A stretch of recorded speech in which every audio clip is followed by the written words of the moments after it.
ബ്രൈഡ്സിനുള്ള hair accessories അവരുടെ ഔട്ട്ഫിറ്റിനനുസരിച്ച് ഞാൻ തന്നെയാണ് ചെയ്തെടുക്കാറ്.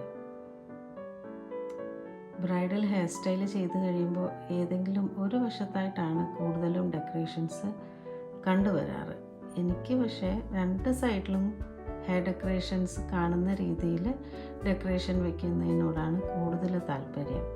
കാരണം വേറൊന്നും കൊണ്ടല്ല, ബ്രൈഡിനെ ഏത് ആംഗിളിൽ നമ്മൾ കണ്ടാലും, ഫോട്ടോ എടുത്താലും വീഡിയോ എടുത്താലും എല്ലാ ആംഗിളിലും ഹെയർ ഡെക്കറേഷനും കൂടെ കാണുന്ന രീതിയിൽ വരുന്ന ഒരു പിക്ചറായിരിക്കും കൂടുതൽ ഭംഗി വരുന്നത്. ഞാൻ Sulatha, unique beauty solutions, Kottayam.